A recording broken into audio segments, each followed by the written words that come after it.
welcome. What? All discombobulated. Greetings. It is time once again for CU Immigration here on WRFU LP Urbana 104.5 FM. I will be your host for this evening. My name is Mr. Garza, and I am here to let you know, if I can figure out this new microphone arrangement, that WRFU is an open forum for the Urbana-Champaign community. Views expressed are those of the speakers and are not intended to represent WRFU, UCIMC, or, as we like to say on this show, UPTV, because we also film this for UPTV. And how I'm going to even come close to looking at the camera and talking into the microphone, which is pointing the other direction, I don't know. But we're going to try to figure it out because that's what we've got to work with here. So for your radio listeners, viewers, we haven't been on for a while. For your UPTV viewers, we are on every week. For you YouTube aficionados, we're always here all the time, anytime you want us. It's confusing. Sorry, this is just really, really awkward. It is completely awkward, as a matter of fact. But it's what I've got to work with. So, let me just quit fiddling. Sorry, you're just going to see the side of my head pretty much this whole show because I can't reposition anything. But, yeah, so we just... we're recently talking about religion and politics. We're talking about a number of different things. What I've been trying to do, just as a reminder here, because it's been a few weeks since I've made this comment before, is when I'm doing these shows by myself, is tackle larger issues rather than just specific little points. Because I think those are best addressed in conversation when I have guests and we can talk about, this event, this project, that sort of thing. But when it's just me and then just pontificating and reading news and whatnot, I think it's probably better when I talk about bigger things, bigger issues. So I've been trying to point in from different directions about immigration and what's going on. We speak a lot about politics here, naturally, because politics and immigration are pretty much interconnected. It is an issue. It is only an issue because politicians make it one. If politicians just said, we're not going to worry about it. Just when people want to come here, they can come. If they don't have to. That's all there is to it. We'll set a few basic rules, and then after that, you're on your own. Then immigration would not be an issue. No one would be talking about it because it would just be a thing that would happen, and that would be that.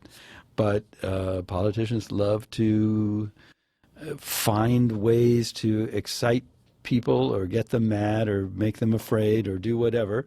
And so that's here we are. Where we are is where we are because of that urge on the part of people who want power to seek out topics where they could create some tension, where they could create some anger and fear and mistrust, and then play those up, and then voila, you've got people going, oh, this is terrible, you're right, what can we do? You who pointed out this issue to me, you must know about it. Please save me from this horrible fate that I had no idea was coming my way. And then Mr. or Ms. Politician comes out and goes, well, I've got an answer for that here, right here. And that's how we ended up where we are. So let's take another step. Let's just move away from politics to a certain extent and just talk about why do people pick up and move? Why go to another country? Seems like a reasonable question. We're here. These people are there. Those people are there. Everybody is invested to a certain extent in where they are. They have memories of the place. They're familiar with it. They know their way around. They're comfortable with or maybe they're not, but they're generally it's something that's part of their identity. So what makes you go, well, not going to do this anymore. I'm not going to be a United States citizen anymore. I'm going to go to Canada. What draws me to Canada? Is it the scenery? Is it are there more jobs up there? Are they nicer up there? I've heard that people are really nice in Canada. They have interesting accents. About. Out and about instead of out and about, or whatever. They're like some superficial reasons, but mostly there are some pretty serious reasons why people pick up and move. Only someone who's lightly tied to their place of birth, I guess you might say, who is financially very well off, and who has kind of a carefree attitude and not like too many connections that hold them in place. Only someone like that is making the move on a whim. If you think about it, there is no one who's going, yeah, I'm going to renounce my citizenship. I'm going to leave my country behind. I'm going to have to learn a new language and new customs and deal with all sorts of things, all sorts of unknowns, just because I feel like it. It just doesn't happen. So this will probably be the first of a multi-part search into this question. But I wanted to just start taking a look at why people migrate. Why do they leave their country? Why do they go somewhere else? And so I came up with some general themes here. And so these stories are not really about immigration directly, but listen to the stories and think about the situations, and then we can apply them to people who immigrate or migrate, or however you want to put it. So the first one is disease. Like, how does disease play a factor? Well, let's hear about some disease. So that's jolly, isn't it? Let's hear about some disease. So anyway, this is an article entitled "China Confirms New Coronavirus Spreads from Human to Humans." Oh, so this is a new illness that's out there. So the mysterious coronavirus that has killed at least 3 people and sickened more than 200 in China is now capable of spreading from person to person, a prominent Chinese scientist said on Monday, adding to fears of a broader pandemic.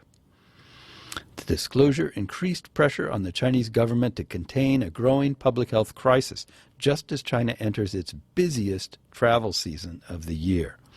The authorities had previously said the deadly virus seemed capable of spreading only from animals to humans in most cases, tracing the outbreak to a market in the central Chinese city of Wuhan. But in recent days, at least 2 people have become infected with the pneumonia-like virus, even though they lived hundreds of miles from Wuhan, experts said on Monday, suggesting that the illness is spreading from person to person. Now we can say it is certain that it is human-to-human transmission phenomena. Zhang Nanshan, a scientist who is leading a government-appointed expert panel on the outbreak, said in an interview on state-run television on Monday. The World Health Organization announced Monday that it was convening an emergency meeting on Wednesday, January 22nd, to ascertain whether the outbreak constitutes a public health emergency of international concern and what recommendations should be made to manage it. Millions of Chinese are traveling this week for the Lunar New Year holiday, adding to fears that the virus could spread swiftly and on a broader scale. Experts said the severity of the outbreak would now depend on how many people, on average, a person with virus could infect. There are now sufficient cases that it's not going to die out by chance, said Neil Ferguson, a public health expert at Imperial College London, who has studied the new virus. The real question now is, how efficiently can this virus spread from person to person? China's leader, Xi Jinping, said on Monday that the outbreak must be taken seriously and that every possible measure should be taken to contain it, according to the state broadcaster CCTV.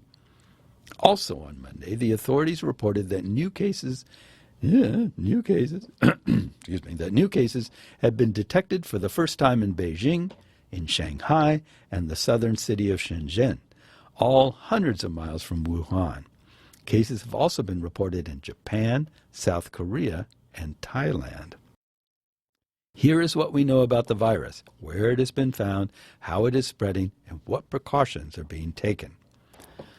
The government of Wuhan first confirmed on December 31st that hospitals in the city were treating dozens of patients for pneumonia with an unknown cause. Many of the cases were connected to the Hunan seafood market, which also sold live poultry and exotic animal meats. Considered a likely source of the virus, the market was closed and disinfected. The Health Commission in Wuhan said on Sunday that the illness had also appeared in people who had not been exposed to the market, raising the possibility that the virus could be present elsewhere in the city. Local officials have pledged to handle the outbreak with transparency, but the memory of how China initially covered up the extent of a deadly SARS outbreak that infected more than 8,000 people in 2002 and 2003 has not completely faded.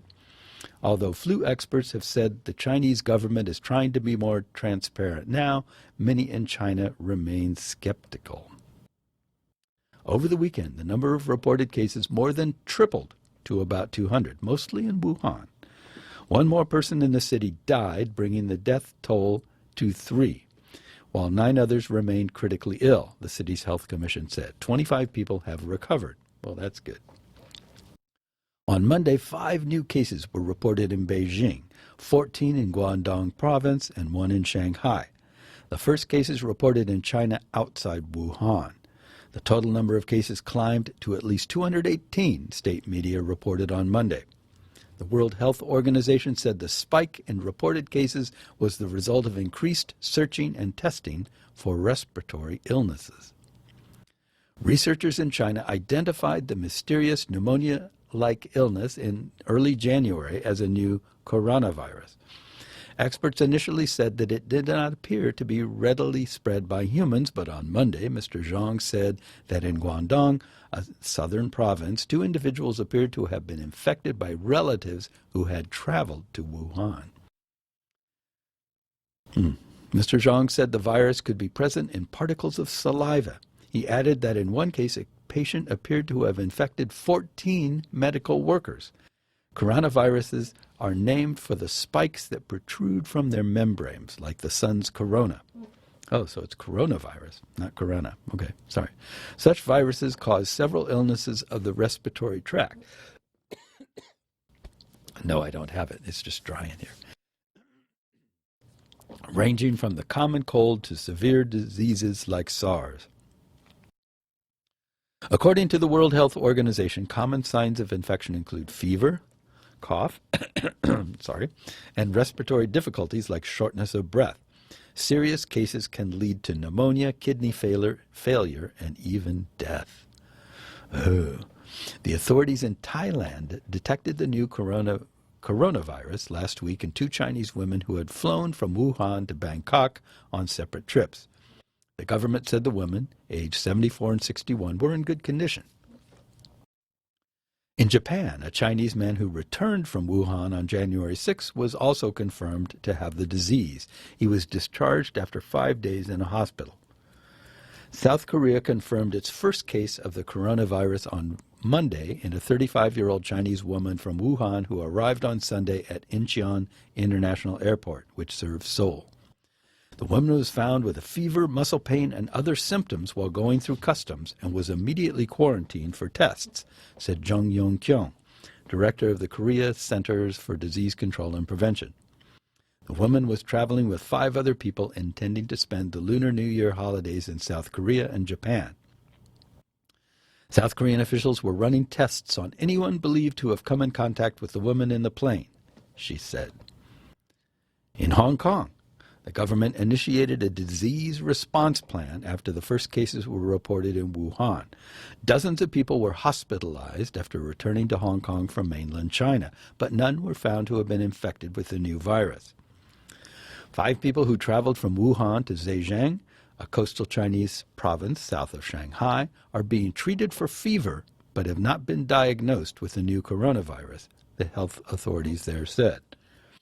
State media also reported 6 suspected cases on Monday, including 2 in Sichuan province, 1 in Shanghai, 1 in Yunnan province, 1 in Shandong province, and 1 in the region of Guangxi. In the southern city of Shenzhen, the authorities have started imposing temperature screening procedures at the airport and at train and bus stations. The city said it would also crack down on the illegal trading of wild animals. The WHO says animals appear to be the most likely primary source of the outbreak, though it is still not known which animals are responsible. Past outbreaks of similar illnesses, like SARS, were believed to have emerged from markets where people and live animals were in regular contact.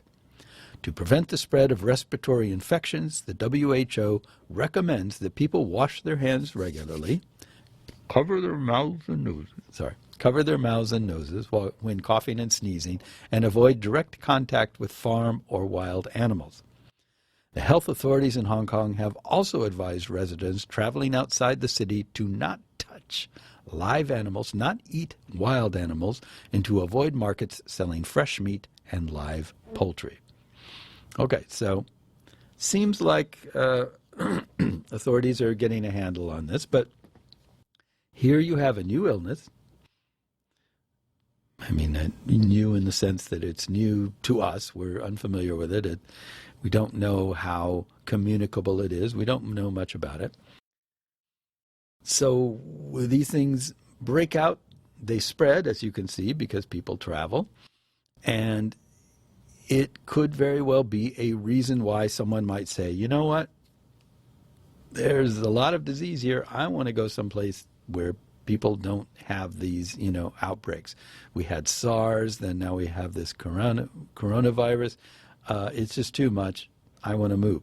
And there is a reason why people might migrate, why they might pick up and go. This would be the tipping point where you've been thinking for a while, like, oh, I need a better job. I need this. I need that. I need whatever. And it could be, diseases are a reason why someone might just go, okay, that's enough. I've had it. I'm going to go somewhere else. I want to live someplace where these kinds of things don't happen. So, disease number 1.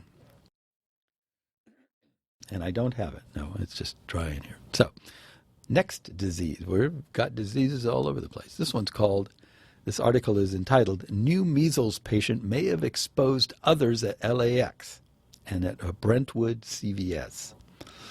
Measles. So here's another communicable disease.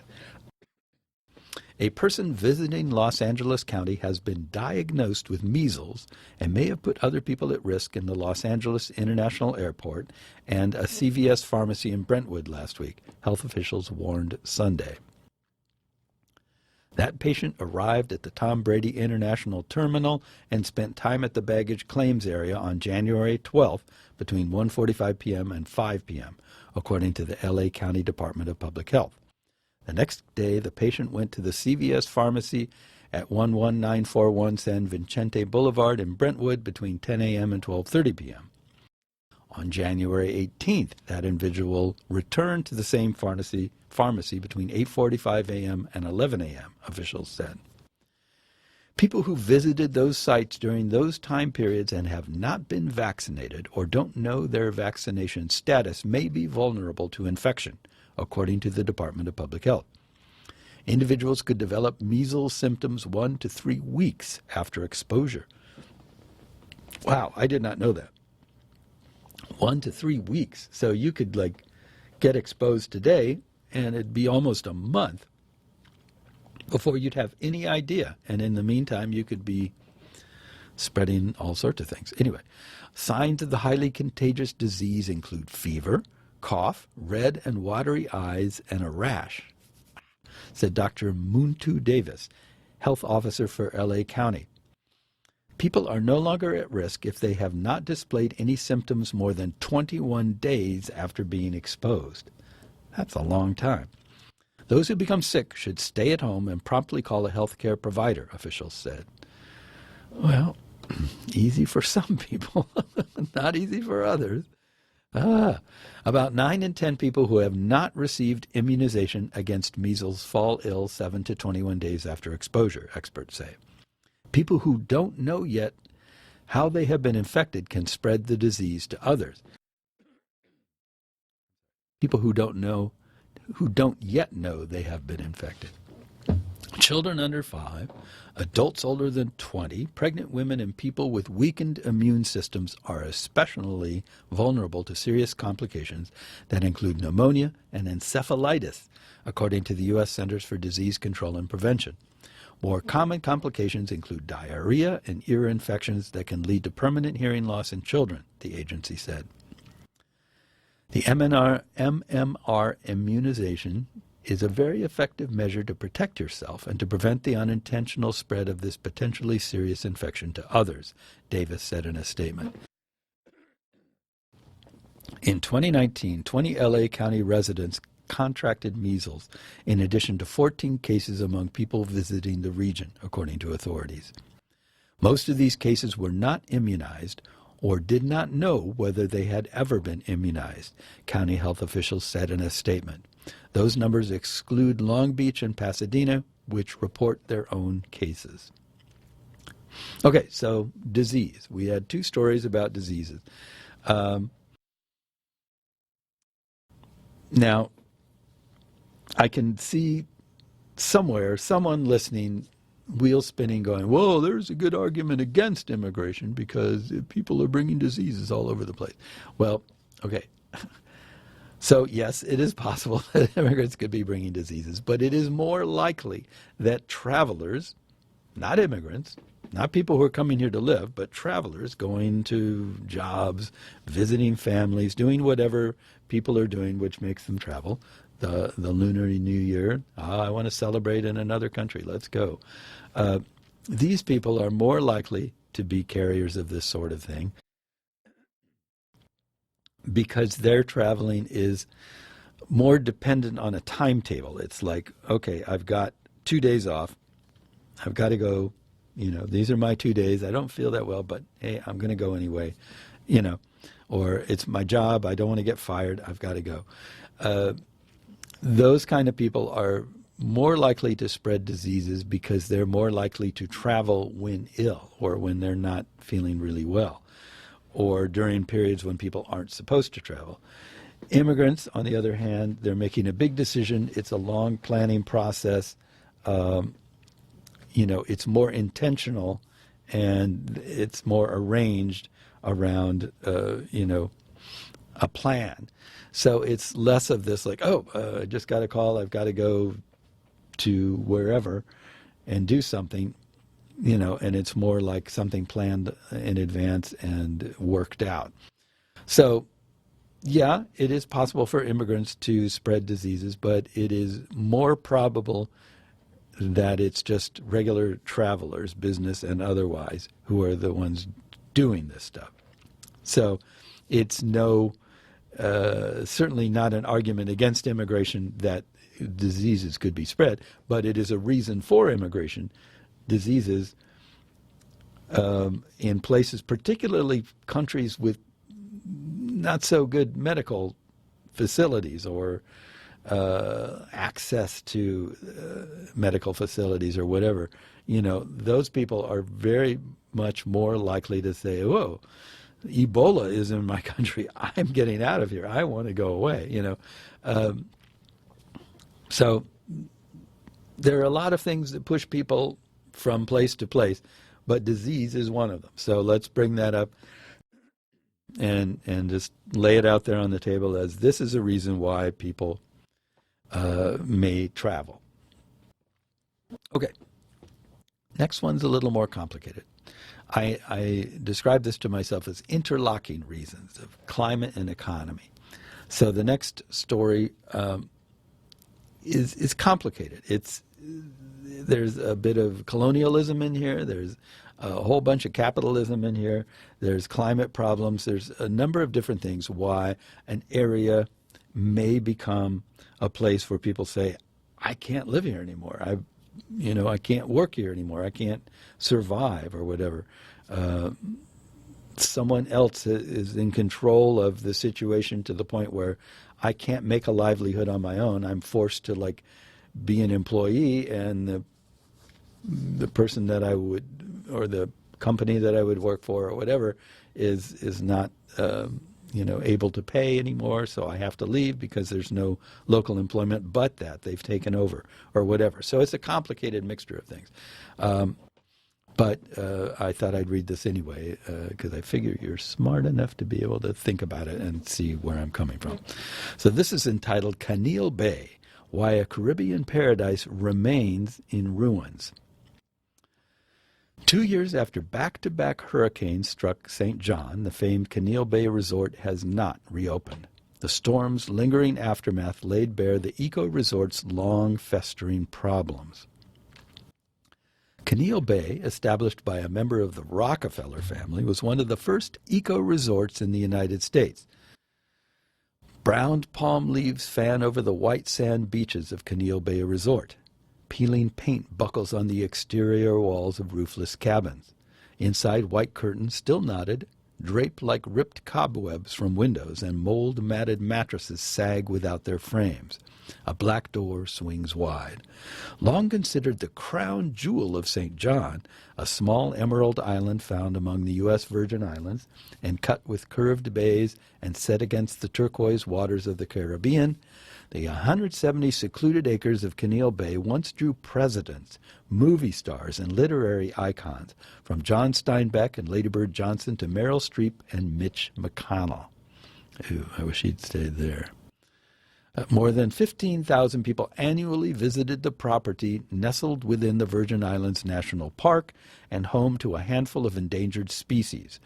The four-star eco-resort established by the Rockefeller family was one of the first in the United States.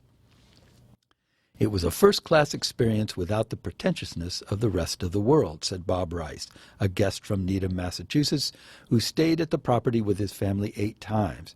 You just got nature at its best. 2 weeks in September 2017 changed that. Hurricanes Irma and Maria, both Category 5 storms, flogged St. John, ripping apart structures and flooding what remained. Even as other accommodations in the region have reopened, Canil Bay remains in tatters. Those who have ventured inside recall a newspaper on the front desk dated September 2017, just before the first storm. Scheduled weddings marked the chalkboard, they say, and rats could be seen scurrying across the wine cellar floor. While the hurricanes ripped apart the resort's infrastructure in a matter of hours, the storm's lingering aftermath laid bare its long-festering problems, which include an unorthodox land use agreement with the federal government, possible environmental contamination that predated the storms, and contentious relationships between the staff and management. Together, they have stalled the resort's reconstruction and hurt the island's economy. Canil Bay's future is tied up in a dispute between its owner, CBI Acquisitions, which took over the resort in 2004, and the National Park Service, which owns the land where Canil Bay sits. CBI Acquisitions says they cannot afford to rebuild unless they get an extension of their right to control and use the property from the Park Service. In turn, the Park Service says the agreement needs to be renegotiated